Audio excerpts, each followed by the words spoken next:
This is Energy of Business Moments with Michael Sipe, the show that takes you around the world to share interviews with some of the most successful and relevant people on the planet. Hear their stories and get the most important business lessons they have learned on their road to success, and get exclusive advice on how to implement their business success into your life and business. Energy of Business Moments is brought to you by the Strategic Advisor Board and your host, Michael Sipe.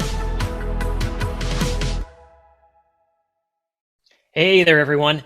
I am Michael Sipe, host of the Strategic Advisor Board Energy of Business Moments podcast. I am the host for the call today, and today we have Mike Kehoe from Chicago on the call, and he is owner of Venture Stack. He is an entrepreneur, a multi-time entrepreneur, and right now he's focusing on real estate. Hey, Mike, welcome to the show. Yeah, thanks for having me, Michael. Appreciate it.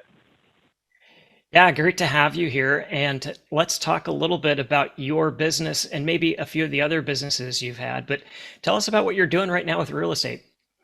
Yeah, so I own Venture Stack. We're a real estate wholesale company. Essentially what it is we're a sales and marketing company. We have two customers. One are home sellers, and then our other customers on the other side are investors. Investors being hedge funds that are building a single family portfolio, or fix and flippers, individual fix and flippers, or buy and hold like long-term investors. So what we do is we send direct mail to homeowners. Most of the time we're sending them to what we call tired landlords, landlords that have vacant properties that don't live in the actual property itself, might live out of state and are sick of managing the rental property. So what we do is we locate those properties, talk to the owner, and then we will sell those properties that we get under contract to our list of over 1,000 real estate investors. And then we keep some of the properties in-house for our own portfolio as well. Sounds like a pretty interesting business model. How long have you been doing that? So this model, about 2 years. Yeah, not too long. Okay. Yeah. Yeah. And so the market's obviously been having some changes of late with interest rates rising and things like that. So how has that affected you guys? Yeah, it's been difficult. The last 2 years, I mean, anybody could be in real estate and do well. Things were just, you could buy something, in January and wait to sell it in March, and you can make 30% on it and not do anything to it. It was just easy. It was easy to sell mainly, so there were a lot of buyers out there. It was harder to get good deals, but it didn't really matter. Hedge funds were, buying over market value, so you always had someone to sell to. Now that the interest rates have gone up, there's been a lag between the homeowner and the buyers. The buyers are feeling like it's 2008 right now, and the homeowner still thinks it's 2021. So they're like slowly coming over and seeing, like, if they put their house on the market. It's taking a long time. There's like the days on market are, 5-10 times as long as they were, the past 2 years. And so it's difficult for us. It's getting easier for us to get houses under contract and get deals. It's been harder for us to sell the deals because it's hard for real estate investors to make certain deals work. Long-term buy and hold rentals make work at the current interest rates, but you still can. We're still buying. I just think it's kind of the new normal. And I think it is normal because the last few years have been, substantially low, historically. So we might not see that again, or it'll be a long time before we do. Yeah. Makes sense. Well, I liked how you talked about how you've pivoted a little bit and you're still finding the deals. It's definitely not as easy as it used to be, but still finding the deals. So what would you say motivates you and gets you excited about continuing to do the business that you are doing? Well, with this business, I've built a great team. We have core values that we operate our business off of, and we've hired based on those values. So everybody that's on my team, I want to see succeed. They are, we're essentially a family at this point. I spend as much time as I do with them online, because it's a virtual business. That's the other thing I didn't mention. I'm in Chicago. My business partner's in Napa. My business is actually in North Carolina. Wow. So it's a lot of Zoom calls and things like that. But what excites me is just seeing my team win, and them doubling down I guess these are difficult times. But we're still seeing the same numbers because they're, with our help and our coaching, are seeing the same success based off of the, hard work that they're putting in, and just seeing them succeed, and grow, really excites me about my business. And I do love real estate as well. I'm just being able to be in real estate and analyze deals and underwrite deals is so fun for me. I get a lot of energy from it. Cool. That's great for the show here, and it's always nice to hear what motivates a business owner. And maybe sometimes they get into a field or area that might be their expertise, but they don't have a lot of passion for it. They just were good at it, Yeah. and then finding somebody who actually has a passion for something, then that business becomes a lot more sustainable because they're so jazzed by it. They're so focused on it, and so you touching about the real estate's your interest, and you've got some things you just love making that deal, and then probably a little bit too about the hey, having a team around you that you value, and you spend time building that team up so that there's collaboration. Like that sort of role as a CEO and entrepreneur is really valuable to maintain long-term success with employees. So it makes a lot of sense that not only you spend time on the business as a whole, but then you're inspiring your employees as well. It's nice to hear. That's cool. Yeah, I love it. Cool. Well, speaking of like the motivation side, sometimes we get into businesses for good reason, and then things sometimes go wrong. So as an entrepreneur in multi-time, how about you share with us an experience you had where things just weren't going well and how you dealt with it? Yeah, so I was in a business that I just couldn't stand. It was in the payment processing space, and I was driven by money at the time, which I thought, from me being me at the time, the scarcity complex that I had, I thought money would solve everything. And so the business did grow. We did very well, but we grew it without intention. And when you grow something without intention, it just becomes very messy. And if it gets big, it's just, you're always reacting all the time. You're working nonstop. You're working, 100-hour weeks. And the business really runs you. You don't run it. We were hired employees that, we didn't have any core values. So we hired employees like just willy-nilly. If you had a heartbeat, or you could fog a mirror, like you could be part of the team. And so at the end of it, it was pretty, it had decent revenue. But I was so burnt out, I would have just given it away. So I ended up selling it, which was nice. I did okay on it. But I learned a lot from, running that business, and getting into that industry in the first place. Yeah, that makes sense. When we talk energetically about how it is to be an entrepreneur or business owner, you talking about how like it was going from one fire to the next, and because you hadn't set that intention, it makes sense that one would burn out, right? And so emotionally it just becomes very draining, and energetically it becomes very draining when you're in that kind of space. So like you said, lesson learned for you was like, we didn't have core values. We didn't have an intention.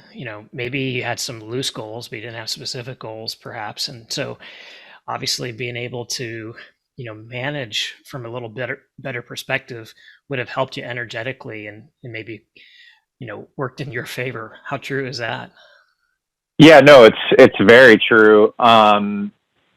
I'm just believe that, everything should be done with intention, actually think about what you're going to get yourself into and think about how you're going to do it.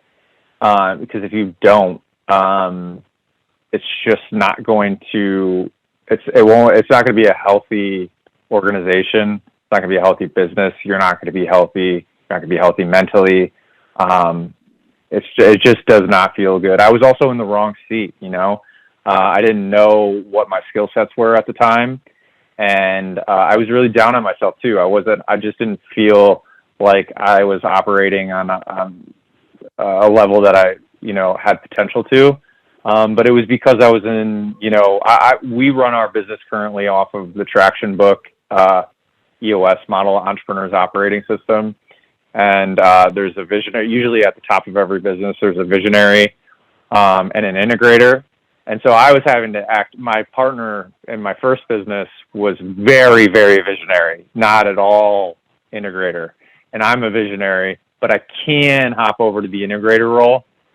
But I was fully in the integrator role in that business, and I was absolutely miserable. And at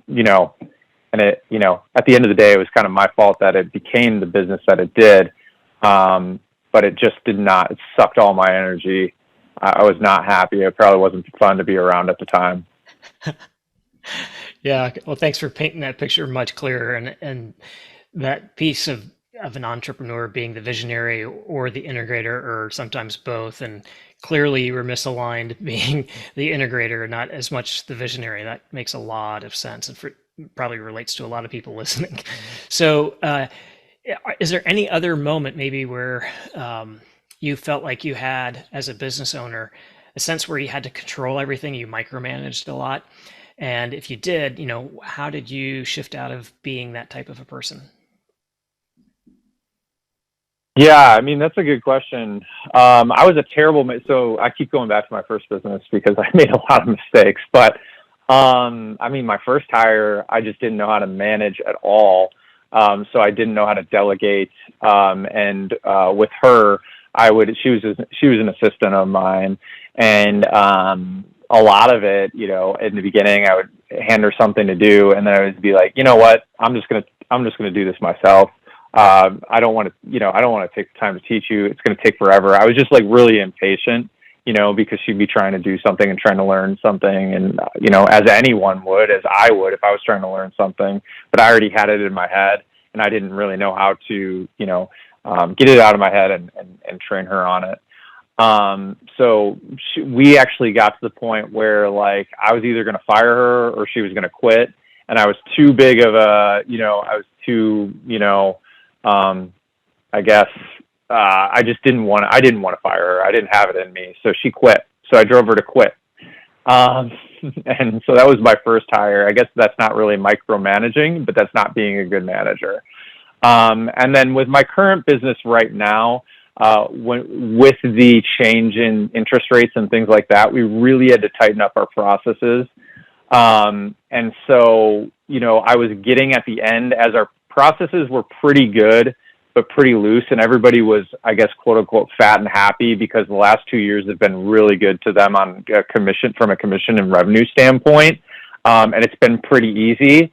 They really had to dig in and start working now and start working the processes that we set in place.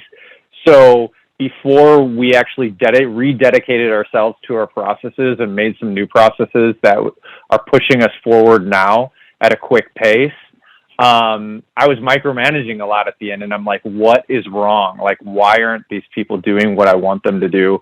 It was because we were not disciplined in following the processes that we put in place for everybody. And also, when I started this business, and when I started any business, really, I've got this idea of, I want it to be a super relaxed, chill environment. Everybody's an entrepreneur. Everybody kind of runs their own little, position as their own company. They run it with their ideas. It's that type of system, and that does not work. So you have to have those systems in place. You have to set the rails in place, and then you have to hold them accountable. So now, instead of micromanaging them, we meet once in the morning. We have a daily huddle. So we talk about good news, We talk about their metrics that they hit yesterday and what they were planning to do today to help them reach their goals. And then they go out and they do it. I'm not like, hounding them throughout the day, calling them out of the blue to, complain about something that they're doing or whatever. I'm going to guess as well that, like, because you said earlier you do some coaching, I bet you that you will sometimes listen to what their challenges were and then provide them some opportunity on how they could potentially improve. But, here's another way of potentially looking at or dealing with that. How true is that for you? Yeah, no, absolutely. I mean, we listen to we have our one-on-ones on a weekly basis as well. So in that daily huddle, we don't do that. We just kind of get right to it. We make it efficient and we don't take a long time. It's like literally 10 to 15 minute meeting. But in our one-on-ones, well, they can call me at any time as well. But in our one-on-ones, we coach, we talk about what the issues they are facing are and how we can overcome those and help them. And then I listen to their calls and things like that too, and give them guidance from there.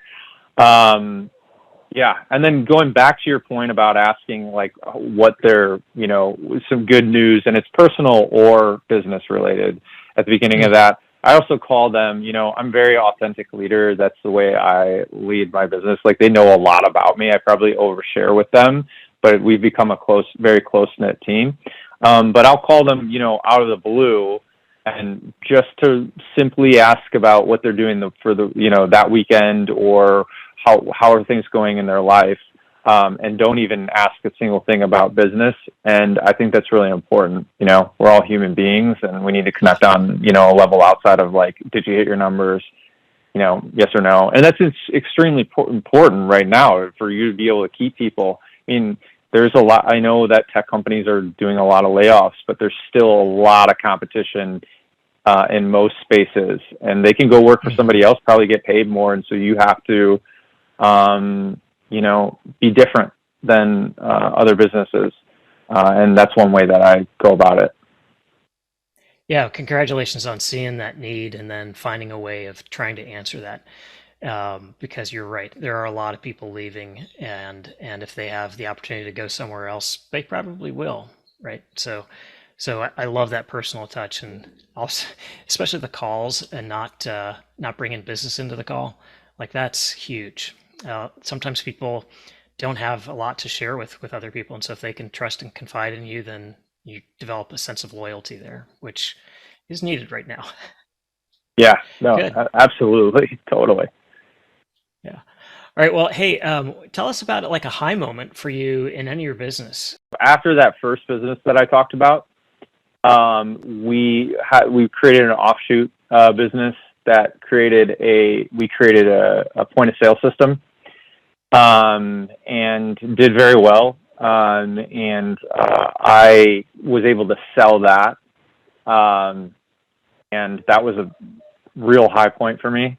There were a lot of things that I was able to accomplish in that sale.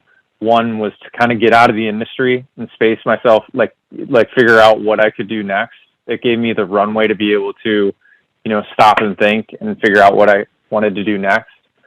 And it kind of got me out of like a toxic situation. So that was awesome. One of the highlights for sure of my working career.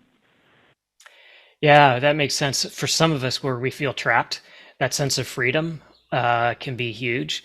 And then, oh, by the way, you actually had a little windfall from it. So it was a double benefit right there of like now you had some cushion to go and do something else that maybe you wanted to do. And so that would make sense that that's a pretty high moment for you. Yeah, That's cool. Yeah. Well, I've enjoyed very much hearing your stories here of being an entrepreneur, Mike. And we ask a lot of people this question of if you could meet anyone, deceased or living, who would that be and why? Yeah, so I wrote down a couple people here. My favorite book is A New Earth by Eckhart Tolle. So I would really like to. He's here on my. Oh, really? Yeah. So I just really like to reread his that book. Like once a year. I just feel like if I met him, I would feel weightless during that meeting. He just seems like somebody that, he'd be 100% present and be able to I would feel reciprocal in being able to do the same thing in his presence. And I've just learned a lot from his books. And then the other is kind of the opposite. It's David Goggins, who wrote the book Can't Hurt Me. He's just an animal and just very motivational. And I look up to him in being able to have that mental toughness, pushing through very, very difficult situations. And so it'd be interesting to be able to meet him. Yeah, those are two different sort of extremes, if you will. Not quite extremes, but two different approaches for sure on dealing with things. And both have application, right? One is, you can look at it from a life perspective. So if Eckhart Tolle and being present in the moment, that's one thing, but that can apply to business too, not just our own personal life. And then also being motivated to follow through or do something. Sometimes we have those inhibitors. Some of them we're deliberately responsible for, and then others we kind of subconsciously have these habits, and so we don't motivate ourselves as often. So there are different approaches, but I can see as a business owner how that would be very important to have both of those, and you've obviously blended them quite well into how you lead in your business. Yeah, I think so. That makes a lot of sense. Yeah. Cool. Well, Mike, there's a lot of information you've provided today and learned a little bit about the real estate industry and where things are today. So that was helpful. How about you share with our listeners how they can get a hold of you, check out your business, and maybe reach out to you in the future?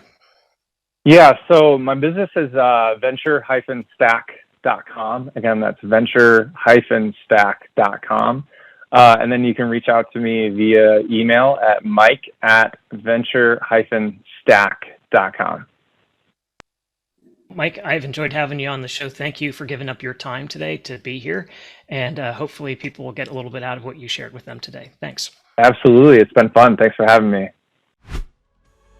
Thanks for listening to Energy of Business Moments with your host, Michael Sipe. Please leave your feedback and visit strategicadvisorboard.com to get the latest and greatest business advisement on the planet. Follow us on social media for updates, and we will see you on the next episode.